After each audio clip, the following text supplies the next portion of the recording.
예, 시작할게요. 오늘 첫날 자료 2개가 나갔어요. 일단 강의 계획서가 하나 있고요. 그 다음에 조문 자료가 있습니다. 두껍죠. 조문 자료는 이제 근기법하고 노조법의 이제 법하고 시행령을 이제 보기 좋게 편집을 좀 해놓은 거예요. 자세한 얘기 좀 이따가 하는 걸로 하고, 시작이니까 짧게 강의 계획서 가보도록 하겠습니다. 강의 계획서를 보시면 오늘부터 시작해가지고 다음 주 금요일까지 이제 화수목금에서 총 8회 진행되고요. 시간은 다 아시는 것처럼 2시부터 5시 반이에요. 그래서 제 강의 들은 분들은 아시겠지만 강의 시간 오버하는 경우 되게 많거든요. 근데 문풀 강의는 안 그래요. 그러니까 부담 가지지 마시고 5시 반에 넘어가지는 않을 겁니다. 그리고 교재는 다 아시는 것처럼 도화노동법 객관식 문제집 3판 이거 이번에 나온 거 이걸로 진행을 합니다. 그래서 기본적인 밑에 목표 있고 진행이 있는데요. 진행 파트만 잠깐 보시면 기본적으로 문풀 강의는 어떻게 진행되냐면 우리가 총 3타임이잖아요. 그래서 첫 타임은 이 조문 자료 가지고서 해당 진도 범위 내에 있는 조문의 내용들을 정리를 좀 해요. 두 번째 타이밍에는 모의 시험을 보고요. 세 번째 타이밍에는 모의 시험 해설을 하는 거죠. 그러면 어디에 방점이 찍혀 있는 거냐면 첫 타임에 하는 거는 말 그대로 조문 자료 가지고 하는 거니까 해당 진도 범위 내에 있는 조문의 내용을 중심으로 해요. 그 다음에 모의 시험 보고 나서 해설하는 거는 이제 이 문제 푼 거, 해당 진도 범위 내에 있는 거, 그거를 해설하는데 조문에 있는 트릭들은 얘기한 거기도 하고 해설 보면 되는 거니까 굳이 강의할 이유가 없지 않습니까? 그래서 세 번째 타이밍에는 이제 그 판례 중심으로 좀 얘기를 합니다. 그래서 첫 타임에는 말 그대로 조문 내용에 집중을 좀 하는 거고 세 번째 타이밍에는 판례를 좀 집중을 좀 더 하는 거예요. 그래서 우리가 지금 여기 계신 분들이 진짜 1차만 하는 분도 계십니다만은 2차 하다가 이제 1차로 오는 이런 분도 계시지 않습니까? 그래서 기존에 이제 2차 위주로 좀 하셨던 분들 같은 경우는 판례는 사실 걱정이 안 돼요. 판례는 다 잘하니까 잘 풀 수 있거든. 근데 이제 2차 위주로 하셨던 분들은 조문 트릭들이 문제지. 그러다 보니까 2차 위주로 하셨던 분들은 첫 타임이 되게 중요하고요. 그 다음에 1차 위주로 하셨던 분들은 어쨌든 조문 트릭들이랑 쭉 다 봤단 말이죠. 문제도 풀어왔고. 근데 대신에 1차 강의의 특성상 2차 그 과정처럼 판례를 막 빡세게 보진 않거든요. 그러다 보니까 오히려 그 1차 위주로 오셨던 분들은 세 번째 타이밍에 그 판례 중심 해설 그게 좀 더 포인트가 될 수 있겠다. 그렇게 좀 생각하시면 될 것 같습니다. 그래서 이 두 번째 타이밍에 문제 풀 때 이 문제집을 그대로 풀으라고 하진 않고요. 물론 동강 보는 분들한테 따로 어떻게 할 수가 없는데 오프하는 분들은 그 문제를 그대로 문제지로 만들어 드려요. 그래서 그거 나눠드리고 시간 내에 푸는 그런 방식으로 한번 진행을 하도록 할 겁니다. 자, 다음 페이지 가보시면 진도표가 있어요. 그래서 이렇게 해가지고 8회까지 진행이 되는데 오늘 같은 경우는 OT 짧게 하고 근기법 총칙부터 근로기약 2분의 1까지인데 조문으로는 2, 3조 1항까지예요. 2, 3조 1항에 있는 해고 등의 정당한 이유 전부를 다 보는 건 아니고 그 중에 한 반 정도 잘리고요. 그 다음에 내일부터는 그 2, 3조 1항의 나머지 내용들하고 플러스 이제 임금까지 이런 식이에요. 세 번째 타이밍 이제 목요일 날 근로시간부터 해가지고 근기법 끝까지 다 나가는 거고요. 이러면 이제 1교시의 메인 법률인 근기법은 끝나는 거죠. 그 다음에 금요일날 이제 노동법 기본 이론이랑 그 노동조합 파트 노2에서 그거 들어가고요. 다음 주 화요일날 교섭, 협약, 조정하고 수요일날 쟁의행위, 분호하고요. 이렇게 하게 되면 이제 노2에서 제일 중요한 노조법이 끝나는 거죠. 그리고 나면 이제 기타 법령이 남는데 그거를 모아가지고 7회, 8회 이틀 동안 합니다. 근데 이제 기타 법령 같은 경우는 아시는 것처럼 판례가 거의 없거든요. 거의 조문 가지고 푸는 거예요. 그러다 보니까 모의 시험 보고 나서 딱히 해설을 하기도 좀 애매해요. 그래서 그거는 그 다음에 기타 법령은 내용도 좀 해야 할 게 있고 좀 하다 보니까 기타 법령 파트 때는 조문 자료 가지고 하는 게 아니라 기타 법령 요약 자료를 따로 드려요. 아마 분량은 얘랑 거의 비슷할 건데 그래서 7, 8회 때는 요약 자료 가지고 따로 모의 시험 보는 시간을 드리진 않고요. 그냥 강의만 해요. 그래가지고 7, 8회 이틀 동안은 기타 법령 자료 가지고 세 타임 전부 다 강의만 하고 돌아가셔가지고 이제 문제 풀어보시고 해설집 보면서 한번 해보시고 그렇게 하시면 되겠습니다. 대신 이제 오프에 있는 분들은 돌아가서 문제 풀어보시기 좋게 문제지를 따로 드리긴 할 거예요. 그렇게 할 건데 아무튼 그렇게 좀 생각하시면 되겠습니다. 자, 그래서 올해 얘기를 한번 해보면 올해 처음으로 시험 제도가 개편되는 해죠. 이 얘기를 짧게 한번 해보면 일단 문제가 늘어난다 그래가지고 쫄 건 없어요. 그죠? 문제가 늘어난 것 자체가 문제는 아닌 것 같고, 그러니까 제가 생각할 때 제일 큰 문제는 뭐냐면, 일단 우리가 노동법 1, 2가 있고요. 1차에서. 그다음에 민법이 있고, 사보가 있고, 선택 과목이 있죠. 경영들을 많이 하십니다만은. 그래서 작년까지는 어땠냐면, 이게 총 25문제씩 해가지고 125문제였단 말이에요. 작년까지는. 그래서 한 번에 125문제를 125분 동안. 한 번에 봤던 게 작년까지 이제 패턴이고요. 그러다 보니까 2시간 5분 동안 5과목을 그냥 한 방에 스트레이트로 쫙 풀었어요. 그래서 작년까지는 어떻게 했냐면 아무래도 다른 과목들에 비해서 노동법이 접근성이 높기도 하고, 노동법은 1차랑 2차랑 난이도의 갭이 되게 커요. 그래서 2차 가서 너무 어려운 거지 1차 노동법이 막 되게 어렵지는 않거든요. 물론 이제 공부를 했다는 전제하에 어렵지는 않거든요. 그러다 보니까 작년까지는 처음에 풀 때 노동법 1, 2를, 그러니까 산술적으로 보게 되면은 125분 동안 125문제를 푸니까 1분에 한 문제를 풀면 되는 거잖아요. 근데 그렇게 하면 떨어져요. 왜냐면은 민법이나 이런 것들은 지문이 길고 그래가지고 1분에 한 문제를 풀기가 되게 어렵거든요. 그래서 이거를 처음에 시작할 때부터 1분에 한 문제니까 노동법을 50분 동안 풀어야지 이러면 이제 큰일 나는 거지. 그래가지고 작년에 강의할 때 뭐라 그랬냐면 작년까지는 노동법 1, 2를 50문제를 최대한 30분 내에 끊어야 된다.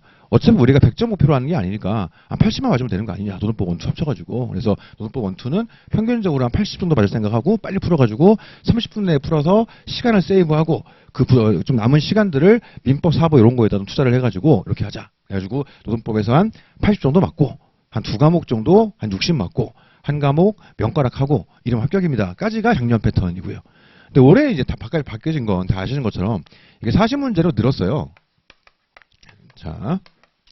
그러다 보니까 총 200문제를 풀어야 되니까는 이걸 200분을 한꺼번에 줘가지고 뭐 3시간 넘게 한 번에 풀어 이렇게 할 수가 없는 거지. 그래서 올해 시험의 가장 큰 특징은 1교시랑 2교시를 찢는 거예요. 그래서 이렇게까지가 1교시가 되고요. 이렇게까지가 2교시가 됩니다.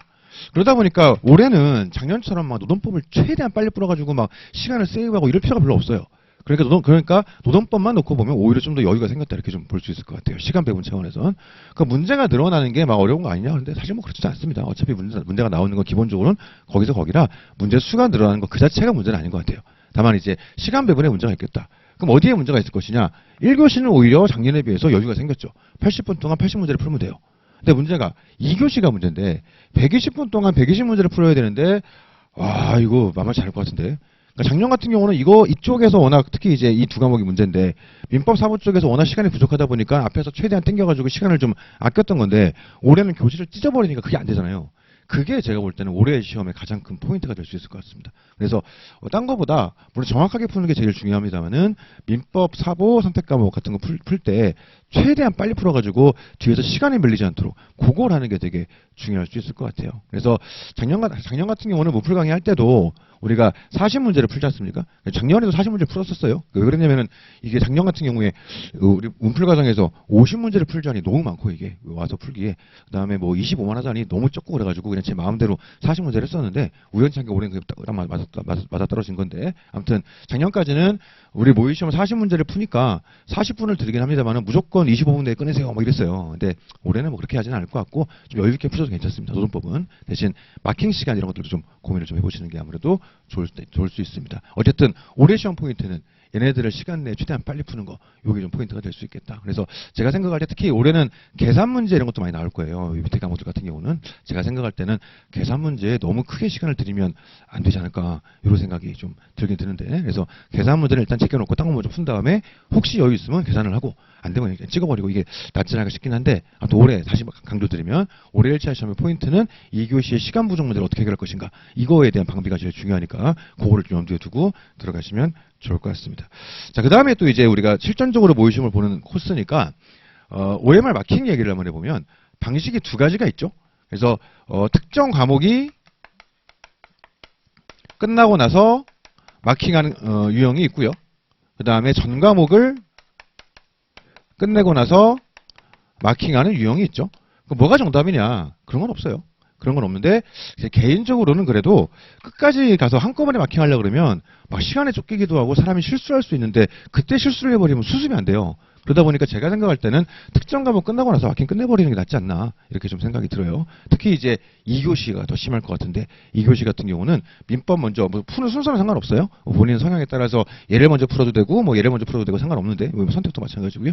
근데 푼 것들은 그냥 마킹을 끝내버리고 뒤를 돌아보지 않는 게 좋지 않나. 어차피 우리가 100점을 목표로 하는 게 아니란 말이죠. 이제 과목별로 명가락만 하면 되는 거니까 기본적으로는. 그래서 100점 목표로 하는 게 아니니까 과목을 끝내고 마킹까지 끝내버리는 게 더 안전하지 않은가 이 생각이 듭니다. 그래가지고 그 매년 보면 1차 시험 끝나고 나서 마킹 실수했다는 막 그 하소연이 되게 많아요. 근데 그분들은 거의 100%다 막판에 몰아가지고 한꺼번에 하다가 이제 시간 부족에 쫓기다 보니까 막 삐끗해버리고 막 밀리고 막 이렇게 되는 경우들이 거의 대부분이거든요. 그래가지고 특히 이것이 같은 경우는 과목별로 끝나고 뒤를 돌아보지 말고 시간도 없는데 어차피 마킹으로 털어버리고 들어가는 게 좋지 않겠냐 이 말씀을 좀 드리고요.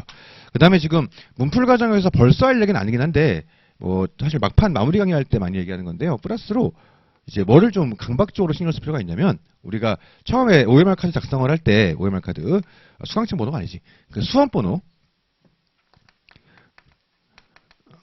수험번호 마킹했는지를 처음에 답안지 받고서 OMR 카드 받고 제일 먼저 한 다음에 머리에 기억 속에 좀 남겨놓는 게 좋을 것 같아요. 이거 왜 그러냐면 실제 시험 끝나고 나서 자기가 수험번호를 마킹을 제대로 안 한 것 같다는 또 하소연이 엄청 와요. 근데 이제 지금까지는 진짜로 수험번호를 마킹하지 실제로 않았던 케이스는 한 번도 없는 것 같아요.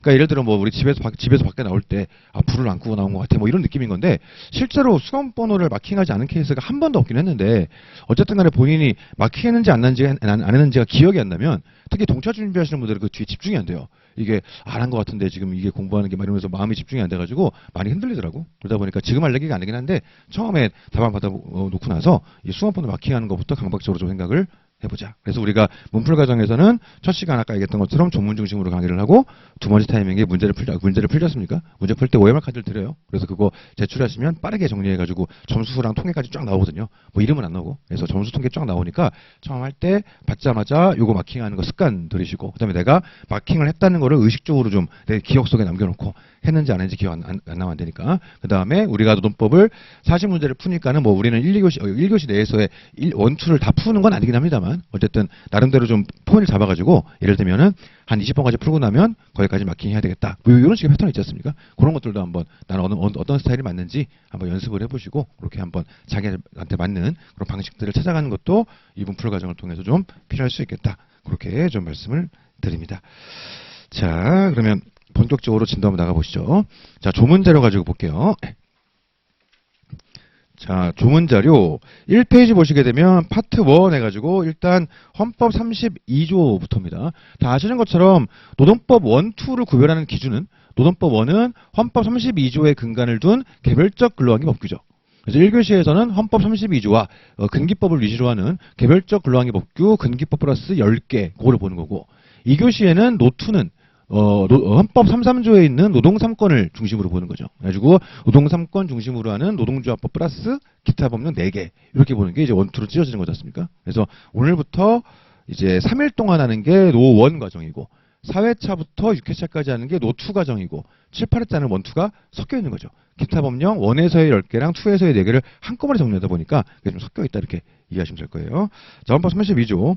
모든 국민은 근로의 권리를 가진다. 이건 안 틀리죠. 국가는 사회경제적 방법으로 근로자의 고용의 증진과 적정임금 보장에 노력해야 되며 노력 체크하시고요. 법률이 정한 바에 의하여 최저임금제를 시행하여야 한다. 하여야 한다 체크하시죠. 그래서 고용 증진과 적정임금은 보장은 노력이고요. 최저임금제는 노력이 아니라 해야 되는 거예요. 그래서 양자를 크로스하는 거 되게 좋겠죠. 근데 억지로 외울 게 아닌 게 곰곰이 생각해 보시면 적정임금을 국가가 어떻게 보장하겠어요? 그 말이 안 돼. 그거는 그 이상적인 그런 거기 때문에 가능하지가 않습니다. 현실적으로. 그래서 그거는 국가가 노력을 하는 거고 최저임금제는 실제로 하고 있죠. 굳이 뭐 노력을 얘기할 필요가 없어요. 하고 있구나. 이렇게 생각하면 되니까 그거 2개 크로스하는 거 주의하시면 되고요. 자, 2항 가보시면 모든 국민은 근로의 의무를 져요. 이것도 잘 안 틀리고 두 번째가 문제인데 국가는 근로의 의무와 내용과 조건을 민주주의 원칙에 따라 법률로 정한다. 뭐 민주주의고 어쩌고 이런 얘기 하는 건 뭐겠어요. 뭔가 의무를 부과하기 때문이겠지. 근데 거기서 의무를 권리로 바꾸는 경우들이 있습니다. 그래서 국가는 근로의 의무의 내용과 조건인데 그거를 권리의 내용과 조건 이렇게 오답을 내니까 의무의 그거 체크하시면 될 것 같고요. 2항의 이문 의무의 내용과 조건이다. 권리가 아니고 그래서 민주주의를 얘기한다는 건 뭔가 부담을 가하려고 하다 보니까 민주주의가 어쩌고 이런 얘기하는 거죠. 그런 느낌으로 생각하면 되겠습니다. 뭐 3항 같은 경우는 딱히 뭐 틀리게 나올 게 없고 그다음 4항하고 5항 묶어서 여성이라든가 애기들에 대한 근로는 특별한 보호를 한다. 그러니까 다 아시는 것처럼 여성이나 애기들에 대한 뭐 법정 근로 시간이라든가 연장 근로 규제라든가 휴일 야간 근로 규제라든가 뭐 업종 규제라든가 이런 게 있지 않습니까? 근로에 대한 특별 보호 때문이죠.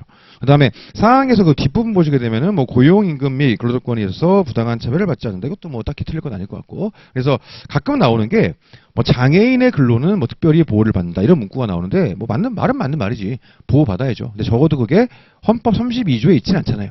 그리고 적어도 헌법 32조의 근로의 권리에서 그것을 뭐 장애인에 대한 근로에 대한 특별 보호 이런 것들을 따로 규율하고 있지는 않다. 뭐 잘 틀리진 않습니다. 그거는.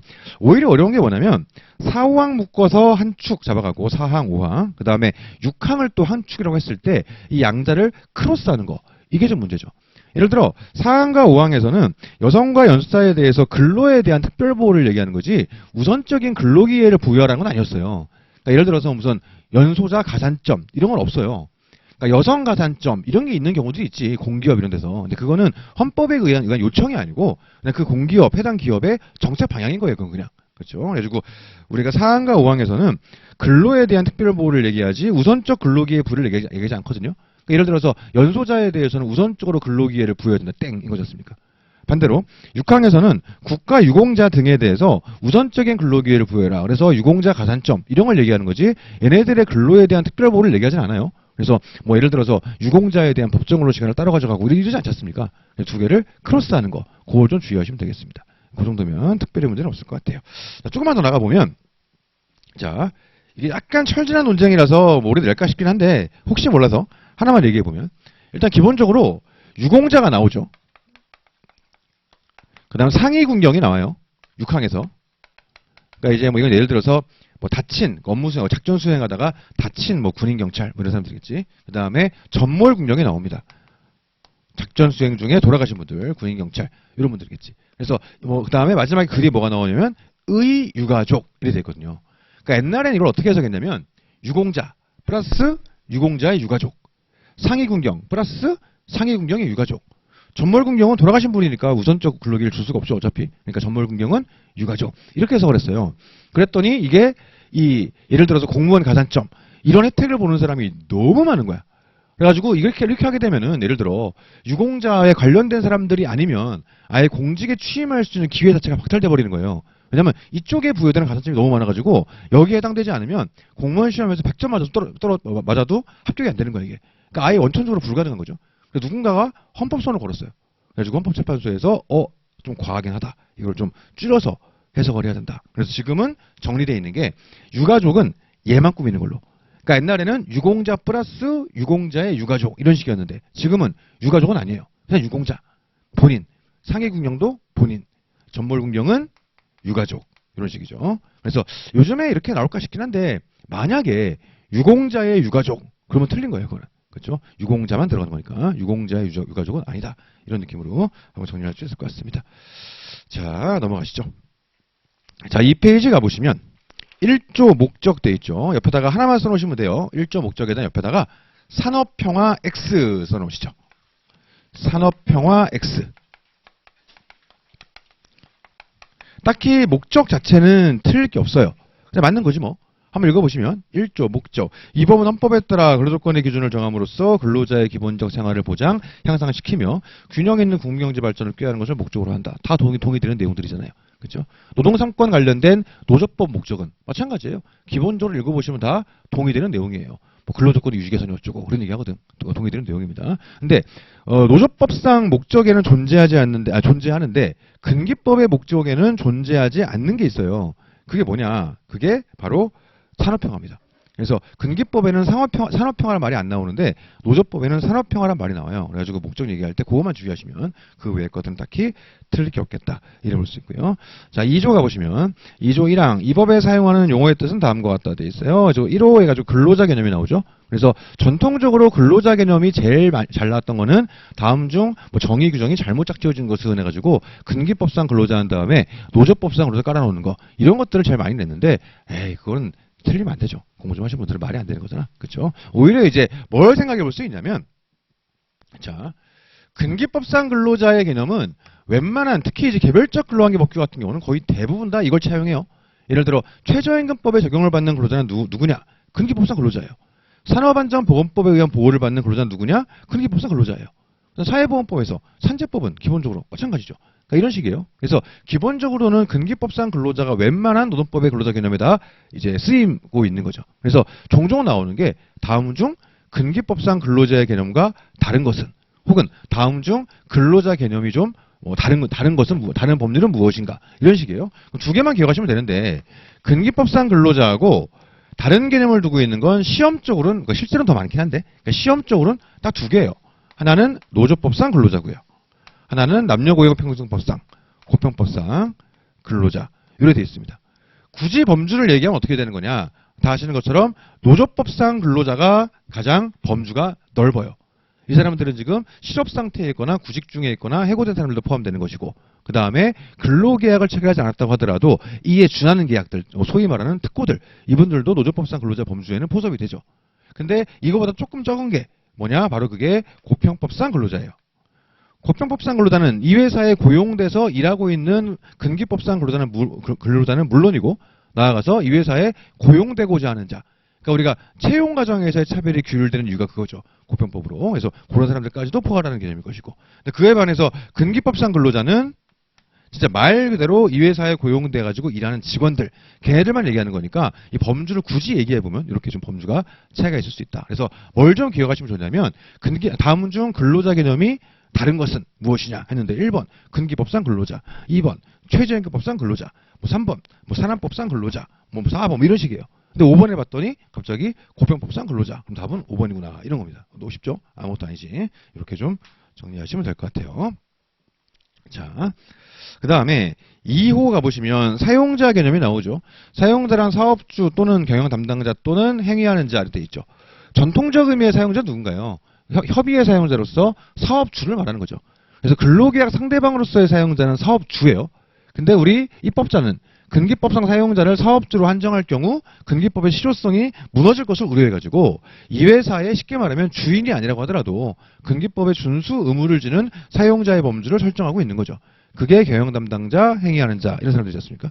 다 아시는 것처럼 경영 담당자라는 거는 보통 대표이사 이런 사람들이고 당연히 직급은 형식이 아닌 실질을 봐야 되겠죠. 그 다음에 행위하는 자 이런 사람들은 실제로 일정한 권한과 책임을 노무관리등에 대해서 가지고 있는 팀장님들 이런 사람들을 우리가 얘기하는 겁니다. 그래서 다른 것은 안 틀리고요. 이 조문만 놓고 봤을 때 주의할 점은 뭐냐면 근로계약 상대방으로서의 사용자와 근기법 준수 의무자로서의 사용자는 다를 수 있다.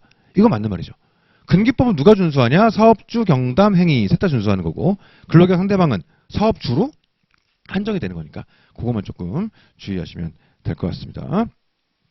자, 4호 보시면 근로계약 개념인데요. 이거 자체는 딱히 더 얘기할 건 없어가지고 그렇습니다.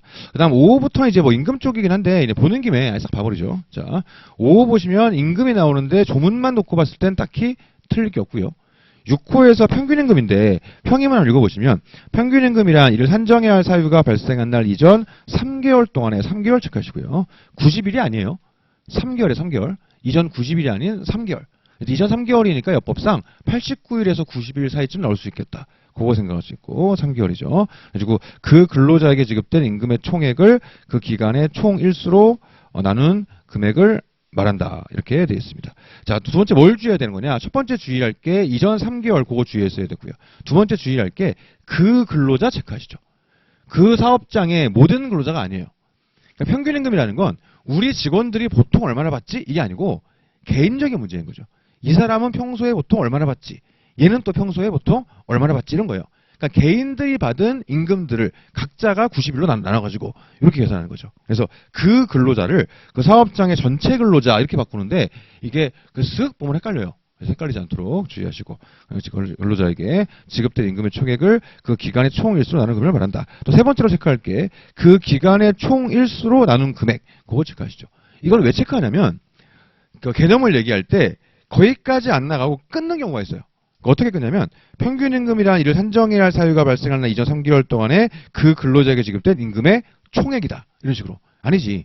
그 총액을 그 3개월로 나눠야 되죠. 그렇죠? 그러면 실제로 3개월로 나누게 되면 하루에 얼마로 생활하는 사람인가 이게 나오겠지. 그래서 평균임금이라는 건 하루의 개념이야. 하루의 개념. 이 사람은 하루에 얼마나 먹고 사는 사람인가. 그러니까는 방금 얘기했던 것처럼 그 뒤에 기간의 총 일수로 나눈 금액 이게 빠지고 그냥 지급된 임금의 총액을 말한다. 좀 틀린 거지. 그 총액을 총 일수로 나눠야 돼요. 하루에 얼마인가 이 개념이니까 그것도 주의할 필요가 있겠다. 그래서 평균임금은 틀린 게 많아가지고 좀 주의할 필요성이 있습니다. 자, 7호에서 1주는 체크하실 것 포함한 그걸 체크하시면 되죠. 뭐 제외한 이러면 틀린 거겠지. 그래서 1주는 7일이니까 휴일을 당연히 포함해야 돼요. 그래서 포함한 7일 이렇게 돼 있고요. 8호 소정근로시간이란 세 가지가 나오는데 50조가 일반 근로자의 법정 근로시간이죠. 이게 뭐였나요? 나중에 또 하시겠습니다만은 이거는 8, 40 그거 얘기하는 거죠. 하루 8시간 1주 40시간 일반 근로자. 69조는 뭔가요? 애기들 연소 근로자. 걔네들은 7, 35죠. 7, 35. 그 다음에 산안법 139조 1항에 따른 근로시간. 이거는 산업안전보건법상 유해위험 작업, 잠수, 잠합 이런 분들이죠. 이런 분들의 법정 근로시간은 나중에 또 할 거예요. 6, 34 이거잖아요. 이걸 우리는 법정 근로시간이라고 하죠. 법정 근로시간 세 가지가 있어요. 일반 근로자 8, 40, 애기들 7, 35, 산안법상 유해위험 잠수, 잠합 6, 34. 이 법정 근로시간의 범위 내에서 근로자와 사용자 사이에 정한 근로시간을 말한다 이렇게 되어 있습니다. 그래서 딱히 뭐 틀릴 건 없을 것 같고 9호 같은 경우에 단시간 근로자란 1주 체크하시고요. 1주 동안의 소정 근로시간이 같은 사업장에 같은 종류의 업무에 종사하는 통상 근로자의 1주 동안의 소정 근로시간에 비해서 짧은 근로자를 말한다. 그래서 1주 체크하시면 되고 그 다음에 제일 잘 나오는 건 소정 근로시간. 그거 잘 나오죠. 그러니까 소정을 법정으로 바꾸는 트릭. 이거는 뭐 매우 잘 나와요. 소정을 법정으로 바꾸는 거. 그러니까 법정 근로시간은 기본적으로 다 어른들이고 산안법상 위험이 아니라면 나나 얘나 다 똑같아요. 근데 소정 근로시간은 다를 수 있지. 그렇죠? 그러니까 소정을 비교하는 거죠. 비교. 그래서 법정을 비교하는 게 아니고 그래서 구호는 그거를 주의하면 되겠습니다. 자, 2항 같은 경우는 뭐 뻔한 내용이라 보시면 될 것 같아요. 자, 그러고 나면 3조부터 소위 말하는 근기법 총칙에서의 사람을 쓰려면 이 정도는 해야지 이런 것들이에요. 근데 보면 3조부터 5조까지는 좀 추상적 얘기들이죠. 형이상학적인 이야기. 그렇죠. 인간은 바르게 살아야 돼. 뭐 이런 식의 얘기들이란 말이에요. 근데 그에 반해 6조부터 한 10조까지는 구체적인 보호 내용이에요. 그러다 보니까 예를 들어 6조를 보시면 제가 그 뒤에 있는 벌칙 파트에 있는 이 벌칙을 각 조문에다 껴놨거든요. 그리고 줄을 쳐놨어. 벌칙이 있나 없나를 좀 보시라고. 그러니까 예를 들어서 6조부터 10조까지를 보게 되면 그 밑에 벌칙이 다 써 있잖아요. 그렇죠? 근데 3조부터 5조까지는 벌칙이 따로 써 있지가 않죠. 그럼 3조부터 5조까지는 왜 따로 벌칙이 없는가? 벌을 내릴 수가 없어요. 너무 수상적인 얘기야. 그러니까 별로 그냥 그 수상적인 기준 가지고서 너는 왜 바르게 살지 않았니? 뭐 이렇게 하는 건데 이건 처벌할 수가 없죠. 근데 그에 반해서 6조부터 10조까지는 굉장히 사람을 쓸 때는 구체적이어야 되지. 이런 거란 말이에요. 그렇죠? 자, 그리고 우리가 상담을 할 때 보통 어떤 식이냐면 예를 들어 여러분들이 노무사가 됐는데 수습 노무사예요. 그럼 우리가 상담을 하는데 이 사람이 해고를 당했대. 부당해고 갔다고 막 온 거예요. 그럼 상담할 때 뭘 먼저 확인하겠어요? 제일 먼저 확인해야 되는 게 이 사람이 근기법상 근로자인가? 그러니까 이 사람이 체결한 게 근로자가 맞나? 근로계약이 맞나? 확인해야 되겠죠. 그래야 우리가 도와줄 수 있는지를 볼 수 있을 거니까. 그 다음 해고는 어떤가요? 2, 3조 1항 5인 이상 사업장에 적용되는 거잖아요. 그러다 보니까 이 사람이 5인 이상 사업장인지를 먼저 두 번째로 봐줘야 될 거예요. 그리고 나면 5인 이상이니까 근기법 2, 3조 1항에 해고에 정당한 이유가 필요하구나. 그 다음에 비로소 이 전제를 깔고 나서야 비로소 해고의 정당성. 요거를 이제 상담을 들어갈 겁니다. 그럼 우리 조문도 2조 정의에서 근로자를 먼저 얘기하면 그 다음에 적용 범위로서 5인 이상 5인 미만 뭐 4인이야 그 말이죠. 이거를 먼저 깔아놓는 게 좋을 텐데 요 얘기가 정작 10조에 지금 11조 12조에 나와 있단 말이에요. 그러면 이걸 먼저 얘기해야 적용을 얘기할 수 있을 건데 왜 이게 한 11조나 가서야 나오는 거냐? 간단해요. 10조까지 있는 건 사람 수를 따지지 않기 때문이에요. 그래서 3조부터 10조까지에 있는 말 그대로 총칙, 사람을 쓰려면 누구나 이 정도는 해야지 이런 것들은 5인 미만 사업장에 전부 적용되더라. 더 나아가서 그 형이상학적인 사람은 바르게 살아야지 이런 거 말고 진짜 뭐 하지마, 뭐 하지마, 뭐 해줘 이런 거 6조부터 10조까지는 4인 이하 사업장에 적용된과 동시에 아예 범죄화 시켜놓았다. 다 처벌 조항이 있다. 이걸 한번 기억할 수 있습니다. 그래서 5인 이상 4인 이하 관련해가지고 4인 이하 사업장에 적용되는 규정, 적용되지 않는 규정 이런 것들은 굉장히 잘 나오죠. 그거 풀이할 때 일단 떠올릴 수 있는 거, 맨 앞에 사람 쓸 땐 이 정도는 당연히 해야지라고 했던 거 전부 다 4인 이하 사업장에 적용되는구나. 이걸 일단 생각하실 수 있고, 그 다음에 요즘에 트렌드 중에 하나인데 처벌 조항이 잘 나오죠. 근데 이 처벌 조항을 풀기 위해서 심지어 최근에는 이런 식이에요. 막 5년 이하 징역을 3년 이하로 바꾸고 막 그래. 근데 그걸 풀기 위해서 형량을 외운다? 그거는 너무 오바고 말이 안 돼, 그거는. 대신에 뭐 정도 기억할 수 있냐면, 형사처벌 조항이 있냐 없냐 정도는 좀 기억하면 좋죠. 과태료가 있냐 없냐 아니면 공법상 페널티가 전혀 없이 단순히 민사 문제에 불과한 것이냐 이런 것들 한번 생각해 볼 수 있습니다. 그러니까 예를 들어 이런 거지. 내가 정확히 이게 몇 년 이하 징역, 얼마 이하 벌금 이건 모르겠지만 최소한 3조부터 5조까지는 처벌 조항이 없더라. 형이상학적인 규정이니까. 6조부터 10조까지는 사람 쓰려면 이 정도는 해야지라고 하면서 다 범죄화 시켜놔서 형사처벌을 하더라. 뭐 이 정도는 좀 생각해보면 될 것 같습니다. 그래서 우리가 다시 말씀드립니다만은 요즘 트렌드 중에 하나가 자꾸 벌칙을 내요. 그거는 틀리게 하려고 하는 거지. 그래서 그래도 몇 년 전까지는 벌칙이 뭐 있냐 없냐 정도만 알았으면 끝났는데 최근 한 3, 4년, 2, 3년 사이에는 아예 뭐 몇 년 이하 징역을 바꿔버리니까 이거 너무 나갔지. 근데 다시 말씀드립니다만은 그거 한 문제 나올지 안 나올지도 모르는 그 지문 하나 때문에 이걸 외운다? 아유 이건 말이 안 돼요. 그거를 권하진 않아요. 대신 눈에 바르는 건 필요할 수 있겠지. 대신 그럼에도 불구하고 좀 의식적으로 이게 형사처벌 조항이 있는가 없는가. 그렇죠? 요 정도는 생각할 수 있고요. 그럼 보통 어떤 거에 처벌 조항이 있느냐? 간단해요. 나쁜 놈 이런 거지. 야 이거 진짜 나쁜 놈인데? 이런 거. 그렇죠? 그리고 나쁜 놈인데 이 나쁨의 정도가 많이 나쁜 놈. 그러면 처벌을 좀 세게 하겠지. 그 다음에 나쁜 놈은 나쁜 놈인데 조금 나쁜 놈. 이런 애들은 처벌을 좀 약하게 할 거예요. 예를 들어서 6조부터 10조까지가 다 처벌 조항이 있는데 보시게 되면 7조는 어떤가? 7조. 강제근로금지예요. 이건 사람 막 묶어놓고서 막 억지로 노예 부리고 막 사람 가스라이팅 해가지고 막 협박하고 뭐 이런 건데 너무 나쁜 놈이잖아. 그러니까 막 5년 이하 징역 막 이런 식으로 들어가는 거예요. 그에 반해서 그 다음에 8조 마찬가지죠. 사람 때리고 이런 거졌습니까? 나쁜 놈이잖아. 세게 처벌하는 거지. 9조 이거 뭐예요? 사람 가지고 이제 피 빨아먹는 거지. 돈 장사하고 있지 않습니까? 사람 물건 취급하는 거. 아 나쁜 놈이네. 사람을 무슨 물건 취급 이렇게 하는 거니까 정말 나쁜 놈이네. 그러니까 처벌을 좀 세게 하는 거죠. 그에 반해 10조 투표를 좀 못하게 한 거 가지고 저 정도 막 사람 때리고 한 거랑 동등하게 취급할 건 아닌 것 같다. 이런 느낌인 거죠. 좀 애매하게 나쁜 놈 이런 느낌이고. 그 다음에 6조 가보시면 이거는 징역형이 없죠. 그냥 벌금이잖아. 왜 그러냐? 차별한 거는 일단 그래도 그 돈을 주면 그래도 차별 자체는 어느 정도 원상회복이 되니까. 그러니까 밑에 있는 사람 때리고 막 이런 것들 뭐죠? 사람 무슨 뭐 개 취급하고 막 이런 거는 돈 준다고 그 상처가 치유되지 않거든요. 근데 차별을 받은 거 그래도 돈을 받으면 원상회복 정도는 그래도 가능할 수 있으니까 벌금 정도로 좀 퉁치고 있다. 그러니까 이런 느낌으로. 그래서 막 500만 원 이하 벌금 이걸 외우라는 게 아니고 이런 느낌을 좀 가져갈 수 있겠다.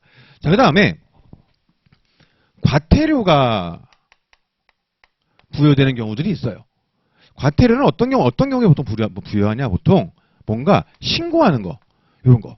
그러니까 과태료는 얘가 진짜 나쁜 놈이라기보다는 행정적 편의를 위해서 이런 걸 좀 간접 강제하겠다. 행정벌로서 이런 느낌이 강하단 말이죠. 그래가지고 니네가 뭐 했을 때 우리가 알고는 있어야지. 이런 느낌이에요. 너네 취업규칙 이번에 개정했니? 우리가 알고는 있어야지. 신고해. 근데 그거 안 했다고 너 깜빵 보내겠다. 이거 너무 과하잖아. 이런 것들은 보통 과태료를 부과하는 거죠. 그 다음에 보통 어떤 게 또 많이 있냐면 서류 비치 이런 거. 뭐 사업장 내에 뭐 서류를 비치해야지 뭐 이런 게 있는 거예요. 이런 것들도 보통 과태료를 부과하는 경우들이 많더라. 대충 이런 패턴 가지고 생각하시면 그렇죠? 좀 한번 감은 좀 잡을 수 있겠다. 그래서 다시 말씀드리면 조문들을 보실 때 몇 년을 외우라는 게 아니에요. 처벌 조항이 있음 없음 그거 계속 한 번에 눈에 들어올 수 있게 하려고 조문절에 그걸 다 벌칙을 다 깔아놓은 거지 않습니까? 그래서 눈에 좀 바르시는 느낌으로 조문 보실 때 그렇게 좀 보시면 좋겠다. 그 말씀을 드립니다. 자, 깔아놓고 하나씩 보시면 3조 근로조건의 기준 돼 있어요. 체크하실 것 이 기준을 이유로 그걸 체크하시면 되죠. 근로조건을 저하시킬 수 있는가? 저하시킬 수 있죠. 취업규칙 불이행 피경을 통해서 단협의 개정을 통해서 근로계약의 개정을 통해서 할 수 있어요. 근데 이 기준을 이유로 근기법에 이렇게 돼 있으니까 깎자. 이런 짓을 하지 말라는 거지. 그렇죠? 이 기준을 이유로 체크하시면 되고요. 4조 같은 경우에 근로조건은 근로자와 사용자가 동등한 지위에서 자유사에 따라 결정한다. 해야 된다. 맞는 말이죠. 근데 가끔 요거를 뭐 되도 않게 자유사에 따라 결정할 수 없다 돼 있는데 그거는 그냥 장난치는 거라서 그건 뭐 굳이 보시면 될 것 같고. 자, 5조 특별히 문제 없죠. 5조 같은 경우는 실제 시험장 가셔가지고 뜬금없이 헷갈리는 게 근기법인데 왜 단체협약이 나오지? 이런 생각이 들면서 순간 헷갈릴 수는 있어요. 근데 그것도 사업장 내에서 노사를 규율하는 게 뭐가 있겠어요? 기본적으로 법률, 단체협약, 취업규칙, 근로계약 이런 게 있겠지. 이런 것들 당연히 잘 지켜라. 그래가지고 법을 지키는 건 물론이고 너네 사업장 내에서의 자치기법도 잘 지켜라. 이런 느낌으로 보시면 될 겁니다. 자, 6조 균등한 처우 되어 있습니다. 이 균등 처우 같은 경우 아주 클래식하게 문제를 내보면 성국신사 이게 중요했어요. 아주 클래식하게. 다음 중 균등 처우 관련해서 금지되는 차별 사유가 아닌 것은 이런 식으로 요즘엔 그렇게는 잘 안 나오죠. 왜냐? 너무 쉬워서. 요즘에는 어쨌든 포인트가 뭐냐? 이 포인트. 채용 과정은 근로조건의 문제가 아니다. 이게 포인트죠. 그래서 근로조건에 대한 차별을 금지하다 보니 채용가정 차별은 규율하지 않죠. 근기국조가. 근데 채용가정 차별도 규율하는 게 있잖아요. 그게 뭐냐? 남녀고용평등법이죠. 그래서 이런 식이에요. 다음 중 근기법 6조 위반은 아니지만 남녀고용평등법 위반인 것은 안 봐도 보이네. 모집 채용 과정에서의 차별. 이런 식으로 나오는 거니까 그것만 주의하면 되겠습니다. 자, 7조 강제근로금지. 조문만 놓고 봤을 땐 따로 뭐 바꿀 게 없고요. 8조 폭행금지. 어떠한 이유로도 그것만 체크하면 되겠어요. 어떠한 이유로도. 그래서 폭행금지가 생각보다 오답률이 높아요. 생각보다. 그래서 많이 바꾸는 게 원칙적으로 폭행이 금지되지만 뭐 예외적으로 사고 발생 등 특수한 상황이 있다면 폭행이 허용되는 경우가 있다. 틀린 거죠. 그렇죠? 왜냐? 어떠한 이유로도. 그래가지고 사고 발생 이런 거 얘기할까봐 깔아놨어요. 입법자가. 사고 발생이나 그 밖에 어떠한 이유로도 안 되는 거죠. 그래가지고 사람이 사람을 때리는데 이유가 있을 리가 없다. 그래가지고 어떤 이유로도 안 된다. 그거 체크하시면 되고요. 자, 9조 중간 착취의 배제에 돼 있어요. 조문만 놓고 봤을 때 포인트가 되는 건 법률에 따르지 않고는 그게 포인트예요. 그렇죠? 그 다음에 두 번째로 누구나 이것도 포인트고 누구든지 그리고 누구든지 체크하시고 법률에 따르지 아니하고는 체크하시고 그래서 법률에 따른 소위 중간 착취가 허용되는 경우들이 있는 거예요. 법률에 따른 그게 뭔가요? 취업안전법상 유료직업 소개사업이라든가 파견법상 파견사업이라든가 이런 것들이 가능하죠. 그래서 이걸 보통 어떻게 바꾸냐? 제일 많이 나오는 건 어떠한 경우에도 영리로 다른 사람의 취업에 개입하거나 이런 식으로 그렇진 않죠. 법률이 허용하는 경우도 있다 보니 조문상으로 그거를 주의하면 되겠다. 그 다음 주어가 누구든지니까 사용자만 규제하는 것은 아니다. 근기법의 준수는 기본적으로 사용자에게 부여되는 건데 우리 법은 사용자가 아닌 자에게도 준수 의무를 부과하는 규정들을 두고 있어요. 근기법엔 딱 두 개 있거든요. 하나가 중간 착취 배제고요. 사람 물건 취급하지 마. 그렇죠? 사람 가지고 등에 빨대 꽂아가지고 피 빨아먹지 마. 요게 하나 있고 또 하나는 남의 밥줄 가지고 장난치지 마. 이게 그 취업방해 금지. 그 30 몇 조더라? 아무튼 그 취업방해 금지. 그게 또 이제 누구든지 이렇게 되어 있습니다. 이제 참고로 그거 생각할 수 있어요. 그래서 이거는 체크할 거 두 가지 조문상으로는 첫 번째로 사용자에게만 적용되는 규정은 아니다. 누구든지니까. 두 번째 법률에 따르지 않고는 돼 있으니까 예외가 존재한다. 그래서 어떠한 경우에도 틀린 거예요. 그걸 좀 주의하시면 되겠습니다. 자, 10조 가보시면 공민권 행사의 보장인데요. 일단 기본적으로 여기서는 크게 두 가지 정도가 포인트가 돼요. 뭐 딱히 판례가 있지는 않은데 노동부 행정에서만 있거든요.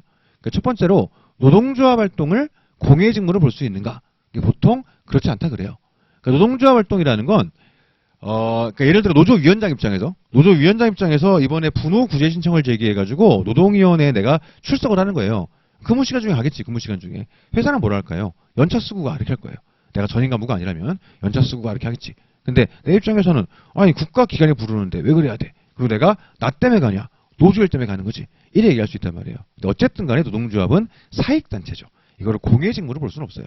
그래서 이거 그거 하나 체크하시고 판례가 없는데 행정해석으로 문제가 좀 나오거든요. 이거 같은 경우는 그래서 옆에다가 노조활동 X 해놓으시면 되겠습니다. 노조활동, 뭐 노조활동, 정치활동 이런 것들은 공익직무를 볼 수 없다.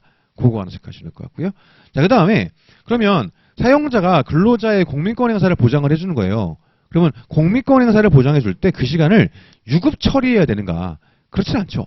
왜냐 우리는 유급으로 해야 되는 시간들은 법에 유급이라고 써놨잖아. 유급 주휴일, 유급 연차 휴가 이런 식으로. 그렇죠? 여기는 유급이 안 들어가 있으니까 유급을 할 의무는 없다. 물론 단협이나 취업규칙이나 근로계약에 유급 규정이 있으면 그에 따라 그렇게 해야 되겠지만 근기법 10조에 의해서 해줘야 되는 건 이 시간만 보장해 주면 되는 거지 꼭 유급으로 해야 되는 것은 아니다. 되어 있습니다. 자, 마지막으로 조문에 체크하실 것은 단서 파트에서 담아내가지고 권리나 공의 직무를 수행하는데 지장이 없으면 시간을 변경할 수 있죠. 체크하실 것 지장이 없으면.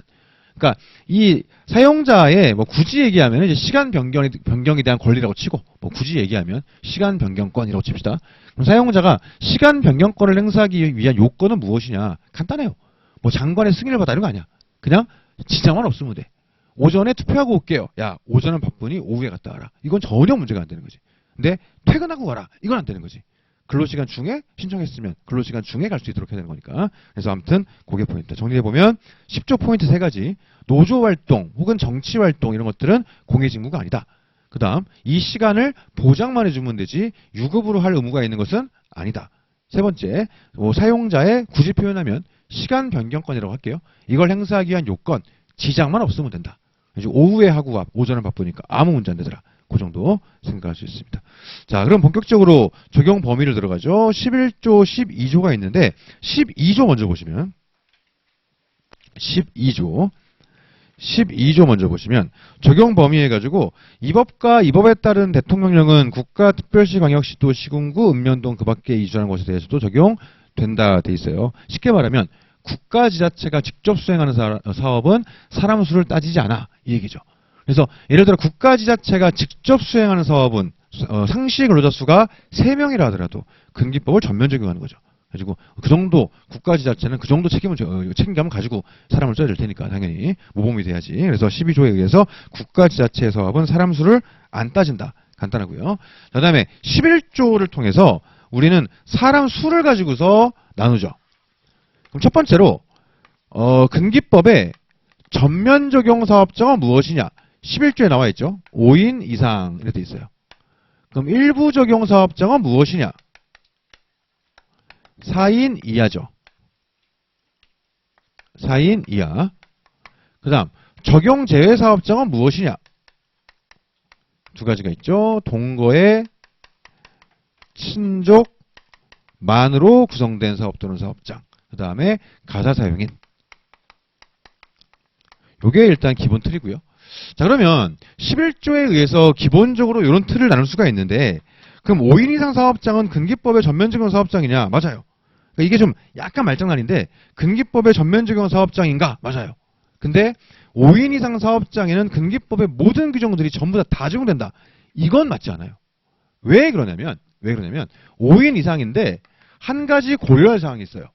뭘 고려해야 되냐? 취업규칙. 93조입니다. 93조에 의해서 취업규칙은 어떻습니까? 상시근로자 10명 이상 사업장은 장관에게 작성해서 신고를 해야 되죠. 그래서 이게 말장난인데요. 5인 이상 사업장은 근기법 전면 적용 사업장이다. 맞는 말이에요. 근데 5인 이상 사업장이라면 근기법의 모든 규정에 다 규제를 받는다. 이건 맞지 않아요. 왜냐? 93조의 취업규칙 때문에 그렇습니다. 얘는 10명이 넘어야 비로소 규제가 들어가니까 약간 애매한 면이 있겠더라. 자, 그 다음에 생각할 수 있는 거. 우리가 5인 이상을 전면 적용이라고 하고 4인 이하를 일부 적용이라고 하죠. 그럼 두 가지가 궁금해지는 건데, 자, 이 두 개를 어떻게 구별할 것인가? 요게 한 축이고요. 뭐 결론적으로는 시행령 7조의 2에 의하면 되죠. 근데 이게 만들어진 게 생각보다 얼마 안 됐어요. 이제 한 15년 됐나? 2000년대 후반이었던 것 같은데. 아무튼 그래요. 그전에는 시행령 7조에 2가 없어가지고 5인 4인이 되게 애매했어요. 판례도 나오고 막 그랬었거든. 근데 지금은 그때 판례는 의미가 없지. 왜냐면 시행령 7조의 2를 통해서 해결이 되어버렸으니까.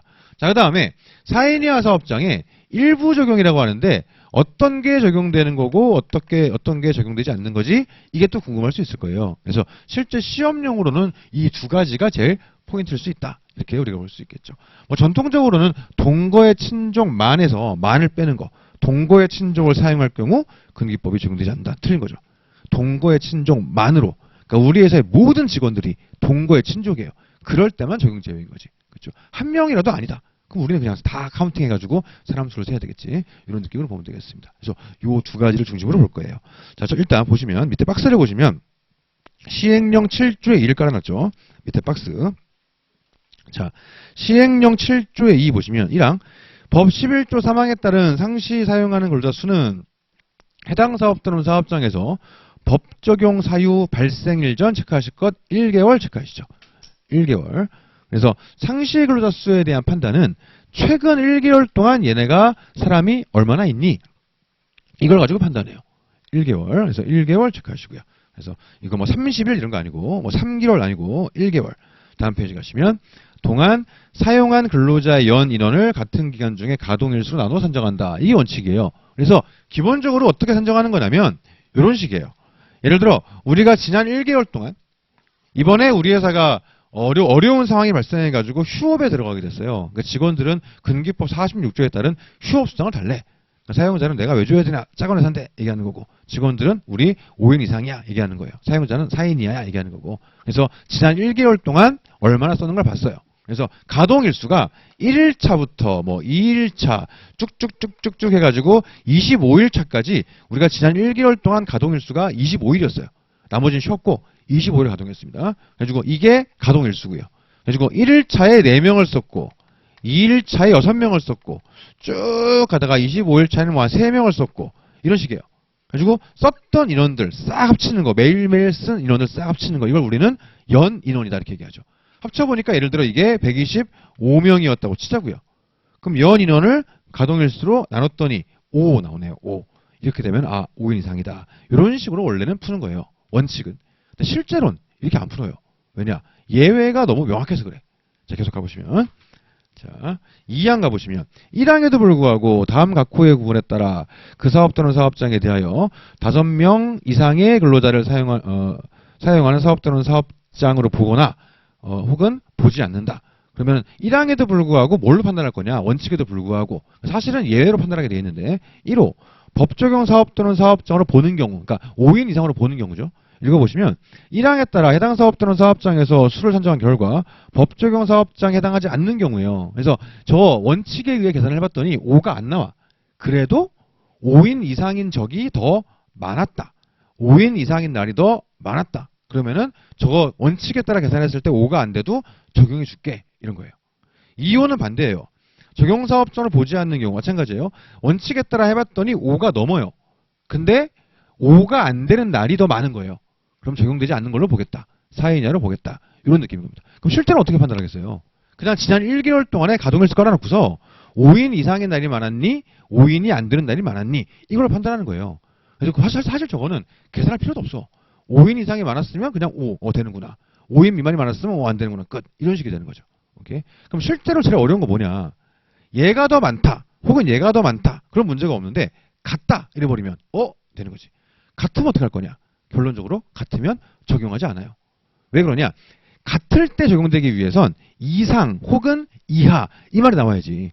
초과나 미만은 이거를 뺏는 거지 않습니까? 이상 이하는 얘를 포함하는 거고, 그럼 2분의 1에서 이상 혹은 이하 그 문구가 들어간 거가 반일 때 적용되는 거겠지. 보시게 되면 그게 2호잖아. 2호.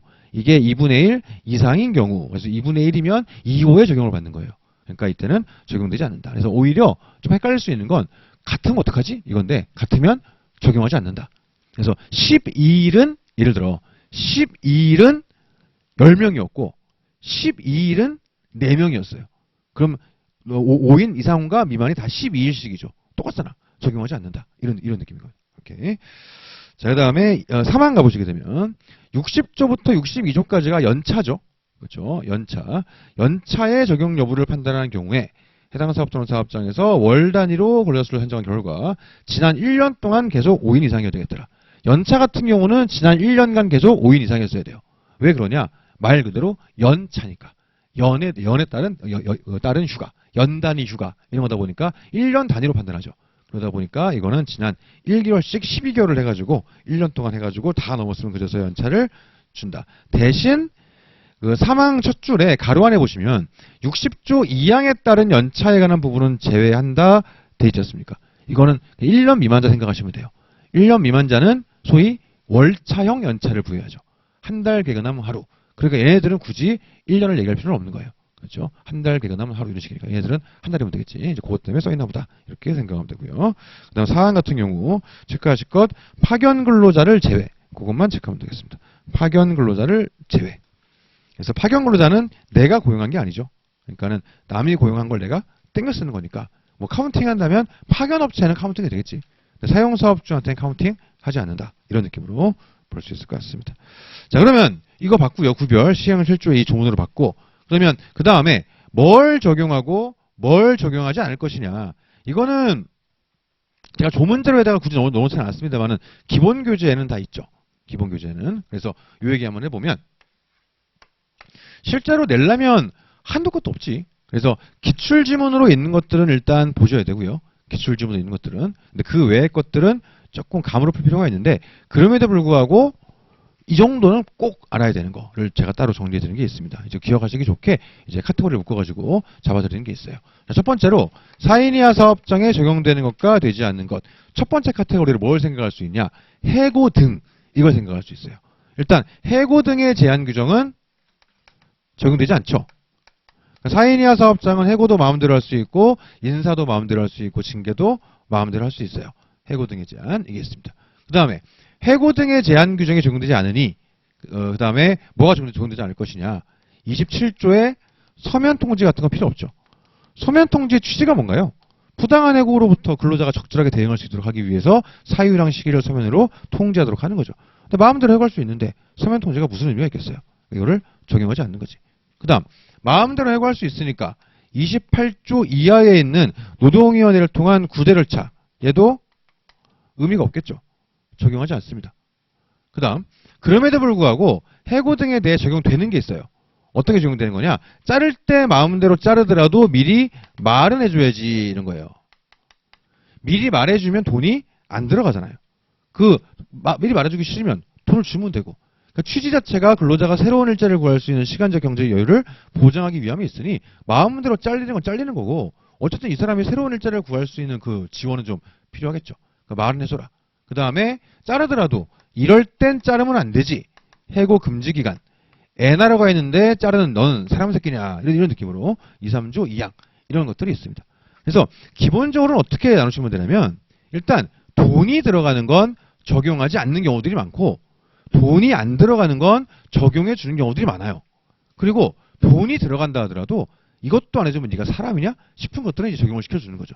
그런 느낌으로 이해하시면 생각할 수 있을 것 같습니다. 그냥 외우지 않아도 직관적으로 생각할 수 있는 게 있어요. 예를 들어 객내 근로 금지 5인 이상은 예를 들어서 여성 탄광 근로자, 여성 광부 안 되죠.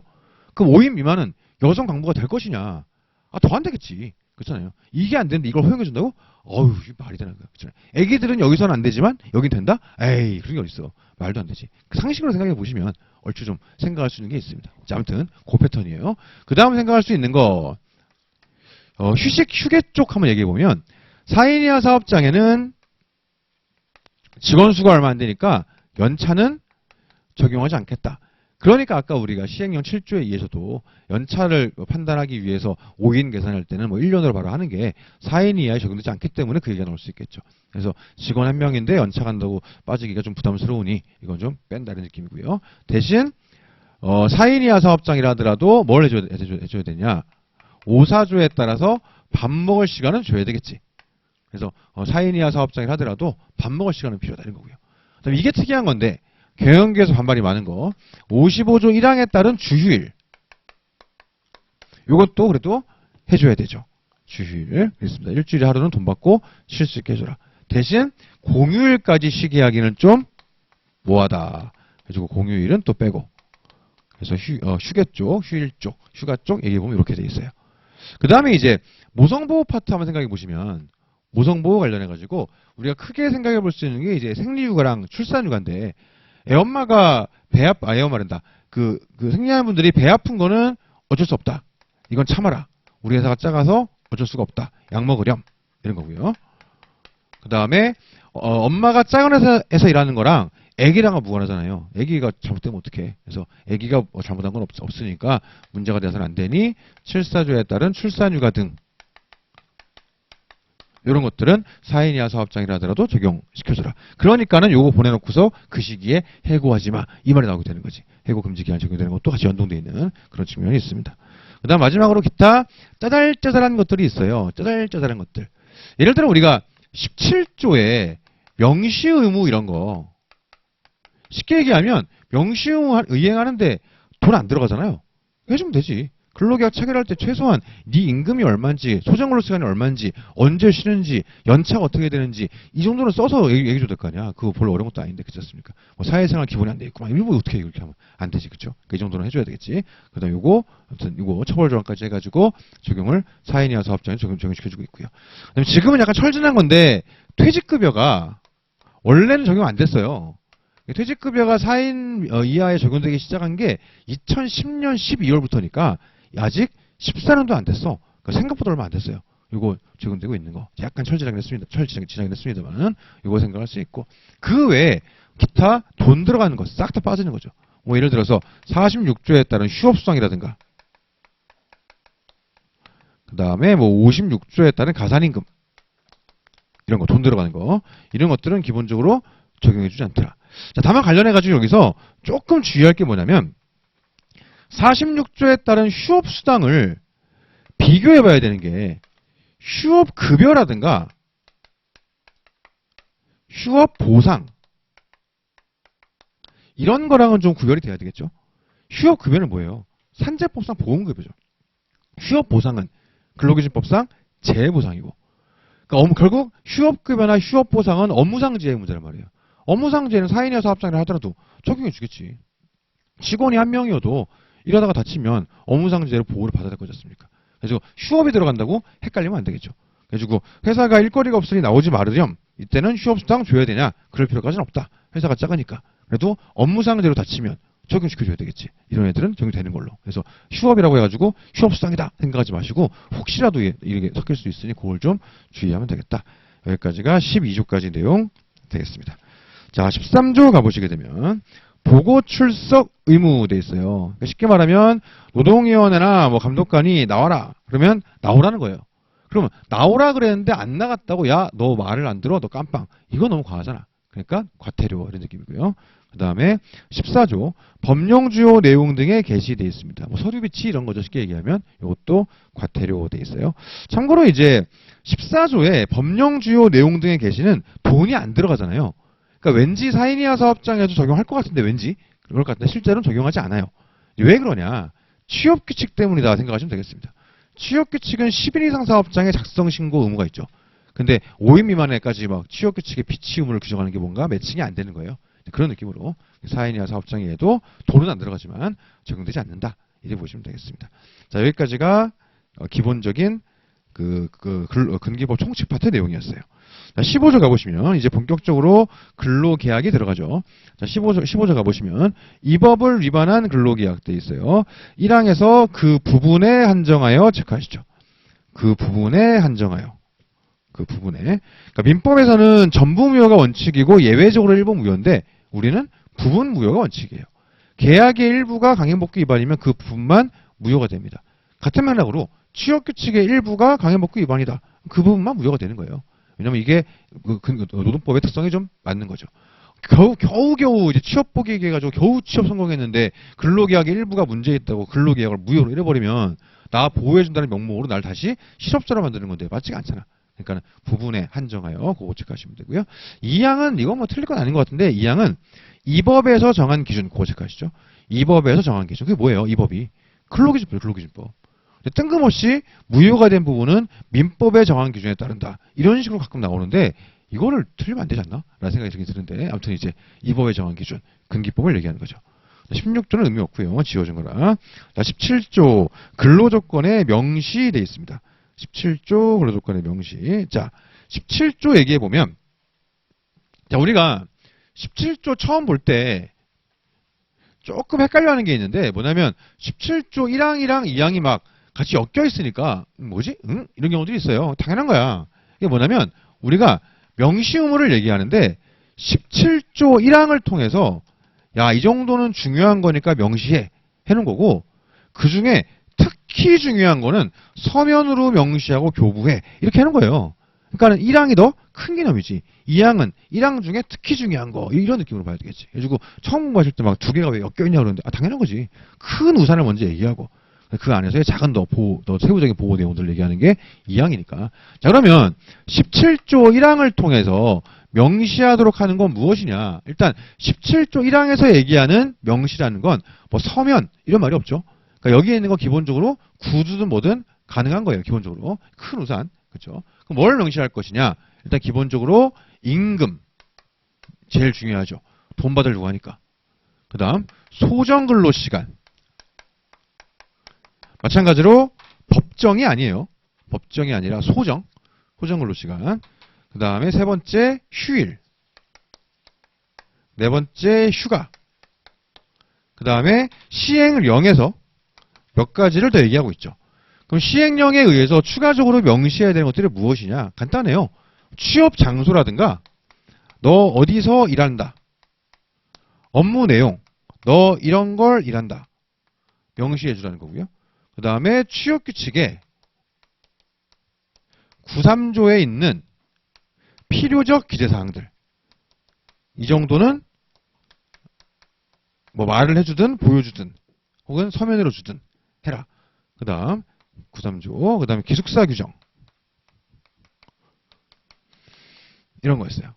근데 그에 반해 17조 2항에서 좀 더 세부적으로, 그러니까 이 중에서 특히 중요한 거를 2항을 통해서 좀 세부적으로 보호하고 있죠. 어떻게 하고 있냐? 이게 얘네들은 특히 중요하니까 서면으로 명시해라.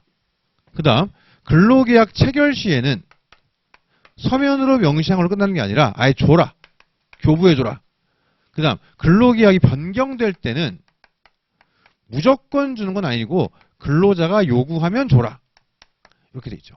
일단 체크할 수 있는 거 요구시. 요거 좀 주의해야 되고요. 요구시. 변경할 때는 무조건 줘야 되는 건 아니고 요구하면 주는 거다. 요거 좀 주의하시면 되고요.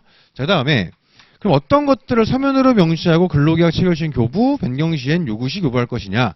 임금 그 자체 전부 다는 아니고 임금 중에서 임금의 구성 항목, 계산 방법, 지급 방법. 그래서 임금의 구개지 이런 거고요. 그다음에 소정 근로 시간 명시해야 되고요. 그다음에 휴일을 명시해야 되고. 휴가가 연차지. 연차휴가. 60조에 따른 연차휴가. 얘도 서면으로 명시해 주어라. 여기까지가 기본 틀이고요. 전통적으로는 이것만 알면 그냥 끝이었어요. 전통적으로는 이것만 알면 끝 이랬습니다. 그래가지고 제일 잘 나왔던 거. 다음 중 근로계약 체결 시 서면 명시 및 교부 사항이 아닌 것은 답은 셋 중 하나겠지 뭐. 이런 식으로 제일 잘 나왔던 게 이런 거였어요. 그 다음 또 뭘 냈겠어요?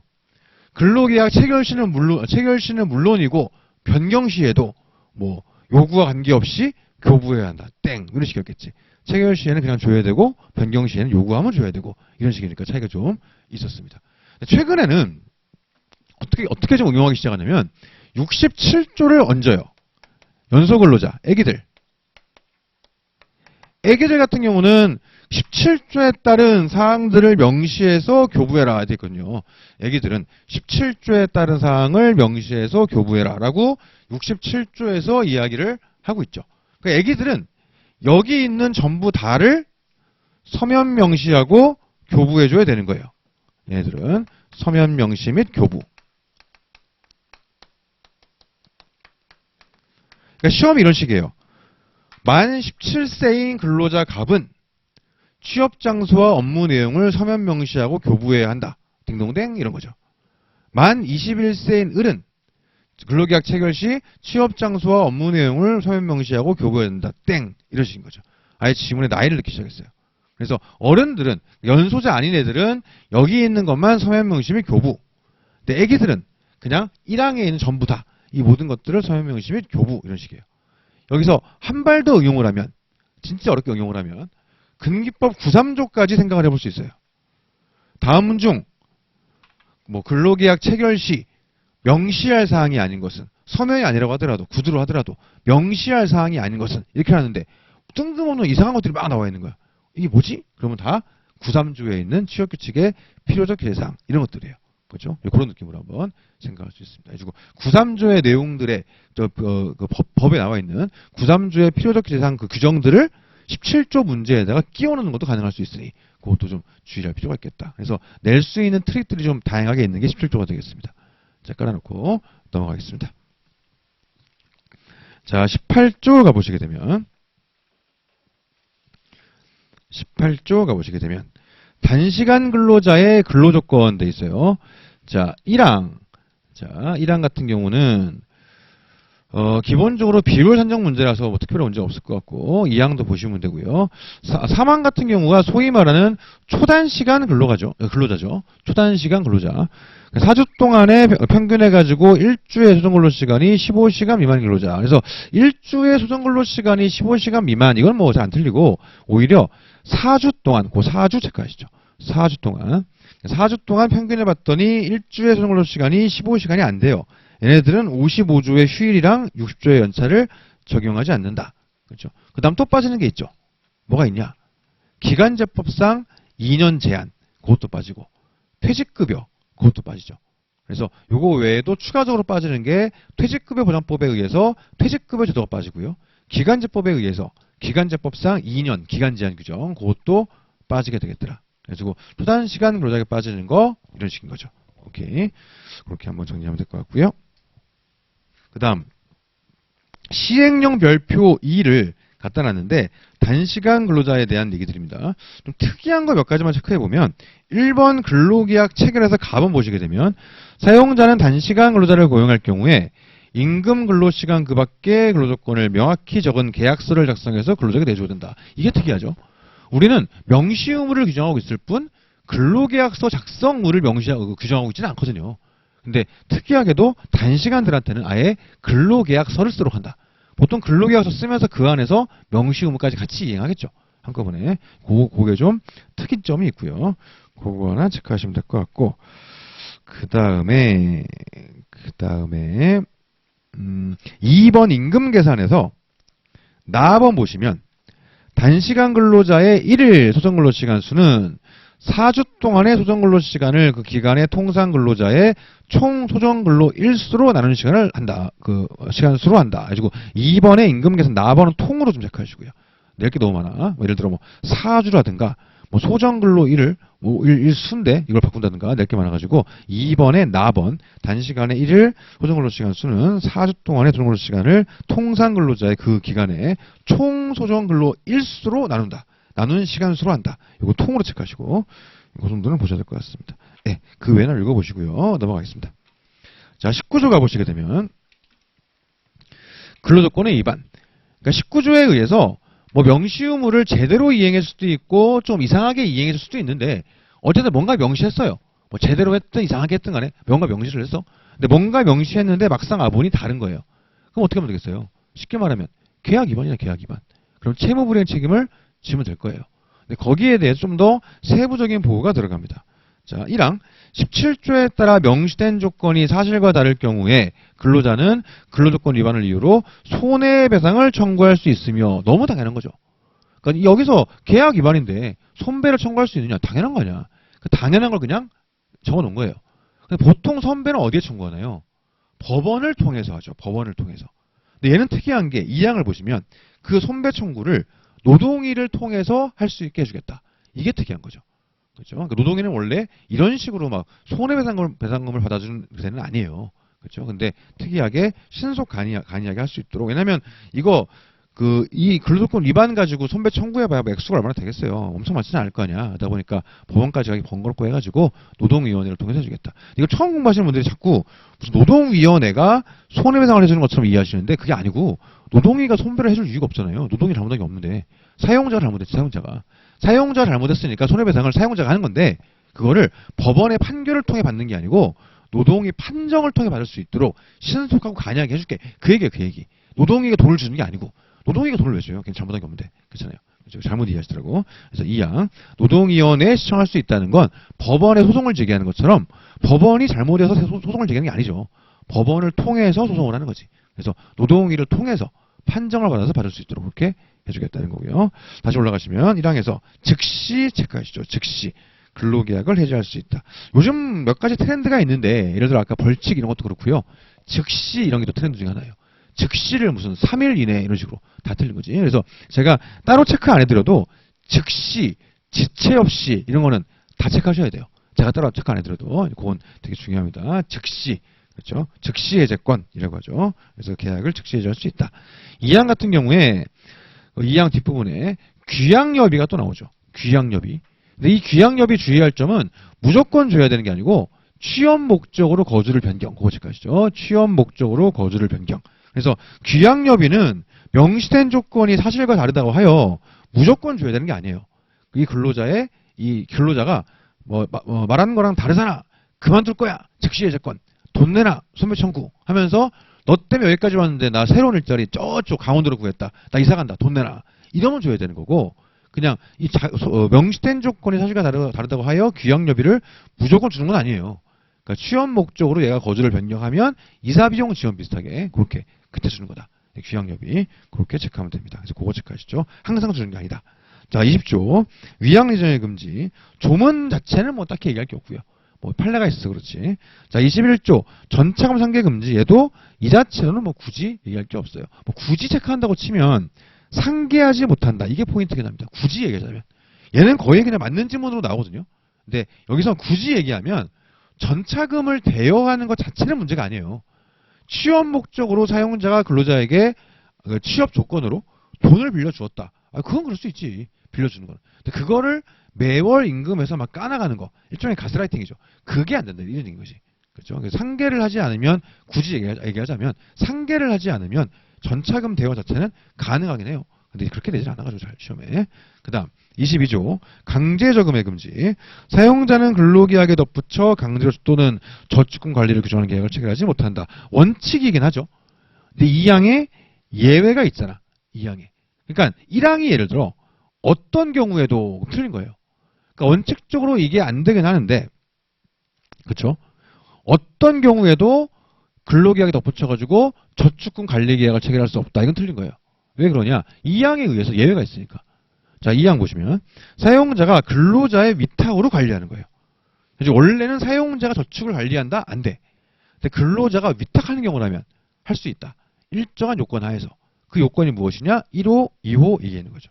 1호, 저축의 종류 및 기간, 금융기관을 근로자가 결정하고 근로자 본인의 이름을 저축할 것 체크하실 것, 근로자가 결정, 근로자 본인의 이름 그거 체크하시죠. 이게 뜬금없이 사용자가 결정하고 혹은 뭐 사용자의 이름으로 뭐 이래요. 이거는 제 볼 때는 몰라서 틀린다기보단 그냥 쓱 보다 보니까 눈에 안 보이는 것 같아. 그래서 이 근로자를 사용자로 바꾼 경우도 있다 보니까 혹시 그랬는지 한번 볼 필요가 있겠죠. 그거 좀 주의하시고, 그 다음에 2호 같은 경우 체크하실 것, 즉시 이에 따를 것 즉시 체크하시고 2호 체크하시면 되겠습니다. 자, 2, 3조 가보시게 되면 해고 등에 제한해가지고요. 사용자의 일반적 인사처분 일체를 제한하는 거죠. 근로자에게 정당한 이유 없이 해고 일시 정전 중 한 번 급하게 징벌을 하지 못한다. 그래서 부당해고 등을 하기 위해선 정당한 이유가 있어야만 한다. 그럼 이게 없으면 못하니까 사용자가 뭔가 해고 등을 하기 위해선 정당한 이유가 있어야만 되죠. 그 정당한 이유가 있음을 누가 입증할 거냐? 당연히 사용자가 입증하는 거죠. 당연하죠. 그러면 여기서의 정당한 이유를 어떻게 판단할 거냐? 이거는 사용자가 행하는 처분의 종류가 너무 많단 말이에요. 그래서 처분의 유형별로 정당성을 판단하는 내용들은 달라질 것이고, 그러니까 판례가 수없이 나오게 되는 거죠. 오케이. 그래서 그 판례들은 이따가 좀 문제를 풀면서 보도록 할 거예요. 자, 마지막으로 책 얘기를 좀 해보면, 아까 서두에 얘기했던 것처럼 첫 타임은 이런 식으로 조문 가지고 트릭들 중심으로 막 치고 빠질 거고요. 두 번째 시간은 문제를 푸는데 이 문제는 여기 있는 문제를 그대로 푸는 거예요. 그래서 동강 보시는 분들은 오늘이 1회니까 여기 1회 문제를 푸시면 됩니다. 실강에 있는 분들도 1회 문제를 그냥 제가 문제지화해서 드릴 건데, 아무튼 그건 결국 1회 문제, 1회 문제. 내일은 2회를 풀겠지. 이런 식이에요. 자, 그러면 여기 있는 것만 다 풀면 우리 시험을 다 할 수 있냐? 아니에요. 이거는 플러스 알파야. 되게 얇잖아, 책도 되게. 근데 너무 얇은데, 야, 이거만 보면은 올해 1차 15 먹나보다. 이거 너무 양심 없는 거 아니야, 이건? 이건 아니고, 얘는 플러스 알파예요. 그럼 메인으로 뭘 봐야 되냐? 메인으로 보는 거는 도하도전법 원투든, 에센스 원투든, 그쪽 기본 교재에 있는 문제들이 있죠. 그게 메인이고, 그 책 둘 다 상관없어요. 어떤 책이든. 거기 있는 문제가 메인이고, 마지막까지 봐야 되는 거, 그걸 봐야 되는 거예요. 근데 책이 두 권이니까 너무 두껍고, 예를 들어. 근데 문제를 푸는데, 객관식으로 돼 있다 보니까는 이게 눈에 익숙해져가지고 풀리는 거지, 지문 하나하나가 내가 아는 거 아닌 것 같다. 그게 불안함이 있는 분들은 제가 따로 이제 발간한 OX 기출문제집이 있어요. 그건 기출문제를 다 지문별로 OX화 해놔가지고 만들어 놓은 거거든요. 그리고 그게 불안하신 분들은 OX집 가져가시면 됩니다. 아무튼 그런 게 메인이에요. 에센스 원투든, 도화 원투든, 아니면 약간 좀 응용해가지고 OX 문제집이든. 이게 메인이고, 기출문제가 제일 중요하니까 당연히 이게 메인이고, 이 객관식 문제집에 있는 건 뭐냐면, 기존의 기출 지문들도 일부 들어가 있긴 한데, 여기 있는 지문들은 기존에 기출되지 않았는데 좀 찜찜한 것들, 혹은 최신 개정법령 내용들, 최신 판례들, 이런 걸로 시중에 없는 문제를 추가로 만들어 놓은 거예요. 그러니까 얘는 플러스 알파지. 그러니까 자꾸 저한테 오셔가지고 이것만 다 보면 될 줄 알았는데 안 되더라. 안 돼. 이거 계속 드리는 말씀인데, 이것만 다 보면 원래 되는 그런 구조가 아니에요. 그러니까 이거는 플러스 알파니까, 예를 들어서 하나만 보려면 뭘 봐야 되냐? 앞서 얘기한 그런 것들을 봐야 되는 거지. 도화 원투든, SS 원투든, OX 기출문제집이든. 근데 그게 메인이고, 얘는 좀 더 정교하게 다듬기 위해서 플러스 알파를 보는 거다. 이런 느낌으로 생각을 좀 하셔야 됩니다. 그래서 이것만 봐야지 이러면 큰일 나요. 나중에 난 김기범 믿을 거야. 아니야, 믿으면 안 돼. 난 그렇게 만들어 놓은 게 아니에요. 이렇게 얘기를 계속 했어. 이거는 플러스 알파다. 계속 얘기를 합니다. 그렇죠? 그래가지고 1차가 끝나고 나서 저한테 실망이에요. 이렇게 안 되는 게, 난 계속 얘기했잖아. 얘는 플러스 알파다. 이것만 봐서는 너무 얇잖아요. 아까 얘기했듯이 양심이 없는 거지. 이거 보고서 다 했다. 이렇게 하면 안 되는 거잖아요. 그렇죠? 실제로 근데 이거 해설을 한 반 빼면은 실제로 반인데 이거 너무 그렇잖아요. 이거는 그런 느낌으로 책의 용도를 좀 이해하시면 좋겠습니다. 그래서 이거 풀어보시고 여기서 풀어봤다가 야 이거는 또 나오면은 틀릴 것 같다. 이런 것들은 메인 교재에다가 복습하실 때 옮기세요. 이거는 내가 특히 틀리던 것, 주의할 것, 혹은 최신 판례 이런 게 있는데 너무 어렵더라. 이런 것들 옮기는 방향으로 그렇게 쓰이는 거지. 얘가 단거나 메인 교재는 아니다. 그 말씀을 좀 드리도록 하겠습니다. 예, 좀 쉬었다가 모의 시험을 풀 건데요. 아까 얘기했던 것처럼 그 실제 시험처럼 OMR 들고 다 이렇게 할 거거든요. 그러니까는 그거 실전 보시는 것처럼 시간 맞춰가지고 좀 풀어보시면 좋겠습니다. 30분 정도에 시작할게요. 예, 좀 쉬었다 가시죠.